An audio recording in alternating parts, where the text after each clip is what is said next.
नमस्कार दोस्तों, देवदर्शन टीवी में आपका एक बार फिर से स्वागत है। दोस्तों, हमारी आज की कहानी है तुम्हारे विचार ही तुम्हारे कर्म है। एक राजा हाथी पर बैठकर अपने राज्य का भ्रमण कर रहा था। अचानक वह एक दुकान के सामने रुका और अपने मंत्री से कहा, मुझे नहीं पता क्यों, पर मैं इस दुकान के स्वामी को फांसी देना चाहता हूँ। यह सुनकर मंत्री को बहुत दुख हुआ, लेकिन जब तक वह राजा से कोई कारण पूछता तब तक राजा आगे बढ़ गया था। अगले दिन मंत्री उस दुकानदार से मिलने के लिए एक साधारण नागरिक के वेश में उसकी दुकान पर पहुंचा। उसने दुकानदार से ऐसे ही पूछ लिया कि उसका व्यापार कैसा चल रहा है। दुकानदार चंदन की लकड़ी बेचता था। उसने बहुत दुखी होकर बताया कि मुश्किल से ही उसे कोई ग्राहक मिलता है। लोग उसकी दुकान पर आते हैं, चंदन को सूंघते हैं और चले जाते हैं।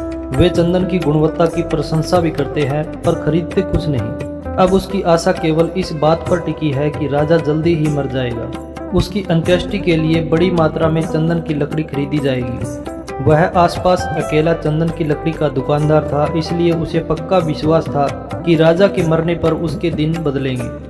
अब मंत्री के समझ में आ गया कि राजा उसकी दुकान के सामने क्यों रुका था और क्यों दुकानदार को मार डालने की इच्छा व्यक्त की थी। शायद दुकानदार के नकारात्मक विचारों की तरंगों ने राजा पर वैसा प्रभाव डाला था, जिसने उसके बदले में दुकानदार के प्रति अपने अंदर उसी तरह के नकारात्मक विचारों का अनुभव किया था। बुद्धिमान मंत्री ने इस विषय पर कुछ क्षण तक विचार किया।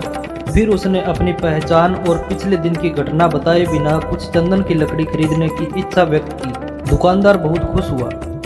उसने चंदन को अच्छी तरह कागज में लपेटकर मंत्री को दे दिया। जब मंत्री महल में लौटा तो वह सीधा दरबार में गया जहां राजा बैठा हुआ था और सूचना दी कि चंदन की लकड़ी के दुकानदार ने उसे एक भेंट भेजी है। राजा को आश्चर्य हुआ।